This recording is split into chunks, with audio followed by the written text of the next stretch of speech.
જય માતાજી મિત્રો, આજે બનાવીશું ખારી અને એ પણ મેંદા વગર અને ઓવન વગર. ઘઉંના લોટની આ ખારી ખૂબ જ સરળ રીત છે અને ખૂબ જ ટેસ્ટી. અને આટલી તમે અવાજ સાંભળો ને કેટલી સરસ ક્રિસ્પી બની છે. આવી જ રીતે તમે બનાવશો ને તો તમે પણ આટલી જ ક્રિસ્પી સરળ રીતથી બનાવી શકશો. તો ચાલો એને બનાવવા માટેની રીત જોઈ લઈએ.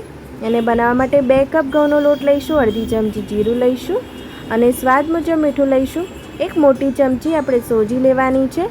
જો તમારે સોજી ન લેવી હોય તો તમે સ્કીપ કરી શકો છો. 2 ટેબલસ્પૂન તેલ લેવાનું છે.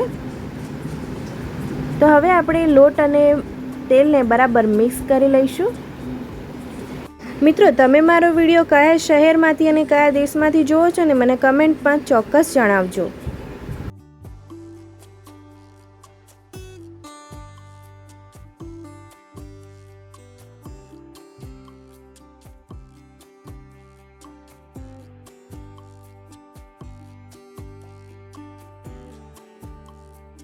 ધીમે ધીમે આપણે પાણી રેડતું જવાનું છે અને લોટ બાંધતો જવાનો છે.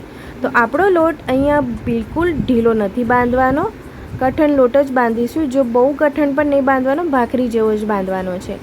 તો હવે 10 મિનિટ માટે આપણે રેસ્ટ કરવા મૂકી દઈશું.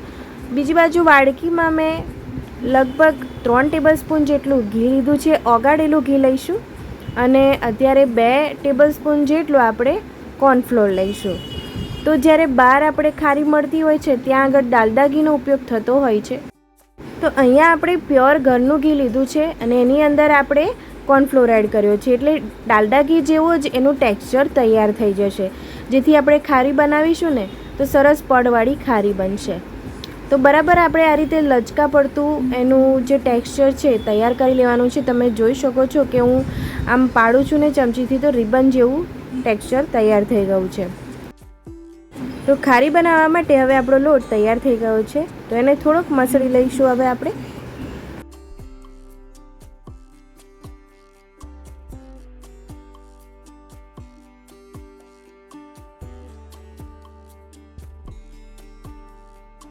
આગળની પ્રોસેસ કરીએ. તો 3 સરખા ભાગના ગુલ્લા કરી લઈશું.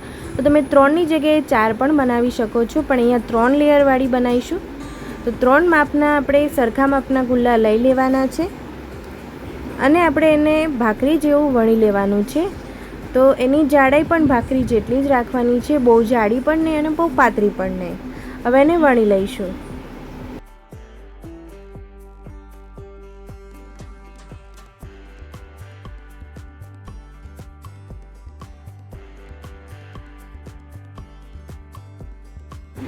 તો હવે આપણી રોટલી તૈયાર થઈ ગઈ છે.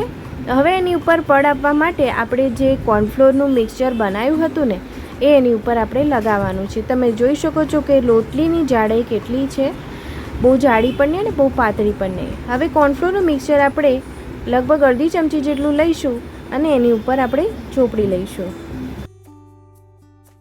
અને જો મિત્રો તમને મારો વિડીયો ગમ્યો હોય તો લાઈક, શેર અને સબસ્ક્રાઈબ ચોક્કસ કરજો.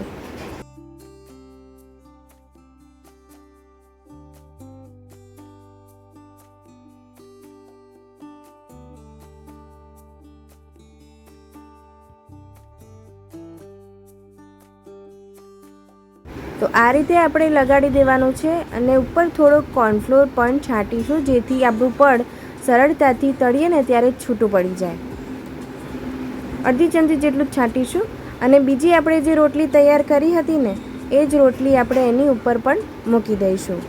કારણ કે આપણે 3 રોટલી બનાવી છે ને એટલે આપણે 3 પડ કરીશું. જો તમારે 4 પડ કરવા હોય તો 4 રોટલી આવી જ રીતે તમારે વણવાની અને આ જ રીતે લગાડવાની. તો ફરીથી આપણે કોર્નફ્લોરવાળું સ્લરી લઈ લઈશું અને આ રીતે લગાડી દઈશું. અને ફરીથી જ્યારે આ લગાઈ જાય ને ફરીથી આપણે કોર્નફ્લોર ઉપરથી થોડો છાંટી દઈશું, જેથી આપણું પડ સરળતાથી ઉખડી જાય.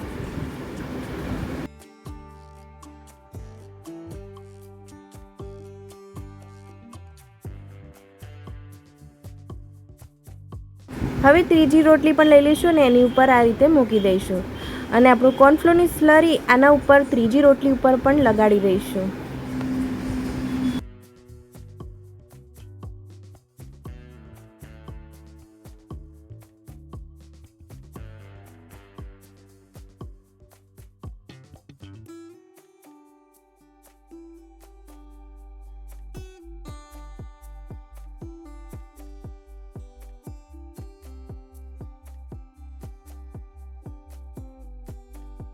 થોડો કોર્નફ્લોર છાંટી લઈશું.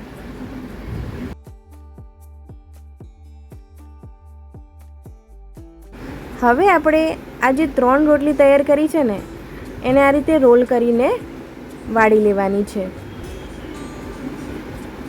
અને એકદમ ફિટ વાળીશું, બિલકુલ વચ્ચે હવા ન રહેવી જોઈએ. અને આ રીતે રોલ કર્યા પછી થોડીક હાથથી આ રીતે આમ વણી લેવાની છે જેથી સરસ એવું ચોંટી જાય. હવે આપણે ચપ્પાની મદદથી તમે જોઈ શકો છો આ રીતે કટિંગ કરી લેવાનું છે અને સરખા માપના કટિંગ કરીશું.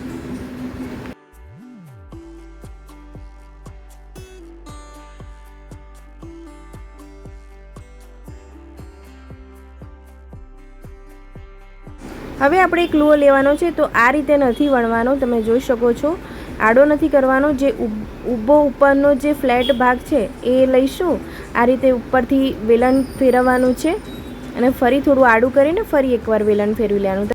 તમે જોઈ શકો છો કે અત્યારથી જ એના પડ કેવા છૂટા પડી રહ્યા છે, તો જ્યારે તળીશું ને ત્યારે તો ખૂબ જ સરસ દેખાશે.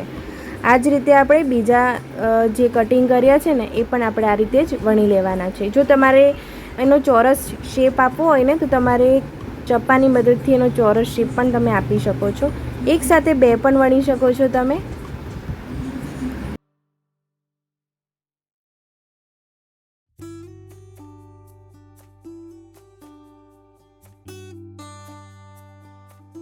બીજી બાજુ કઢાઈમાં મેં તેલ મૂકી દીધું હતું, તો આપણે ચેક કરી લઈશું. તો હવે તૈયાર છે આપણું તેલ. તો ધીમે ધીમે કરીને આપણે આપણી ખારી અંદર એડ કરી દેવાની છે. ફાસ્ટ ગેસ ફ્લેમ બિલકુલ નહીં રાખીએ, જો રાખીશું ને તો ઉપરથી લાલ થઈ જશે અને અંદરથી કાચી રહેશે. તમે જોયું ને કેટલી સરસ તરત નાખ્યા પછી જ ઉપર આવી ગઈ અને પડ બધા જ છૂટા પડી ગયા છે. હવે લગભગ 3 મિનિટ સુધી આપણે આ રીતે જ તળવાનું છે. ચમચીની મદદથી આગળ પાછળ કરીને તળી લેવાનું છે.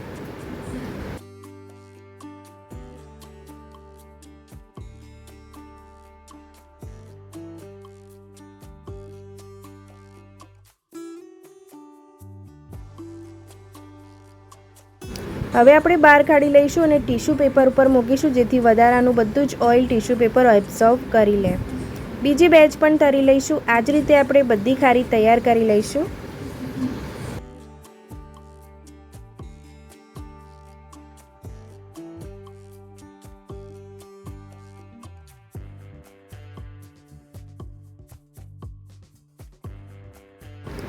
હવે તમે જોયું ને કેટલી સરળતાથી આપણી ખારી તૈયાર થઈ ગઈ અને જોવામાં પણ કેટલી ટેસ્ટી લાગે છે. જો તમે અવાજ સાંભળો એટલી સરસ બને છે ને કે તમે એકવાર બનાવશો ને તો વારંવાર બનાવશો. તમે આ રીતથી ચોક્કસ ઘરે ટ્રાય કરજો અને મને કમેન્ટમાં જણાવજો. આવજો.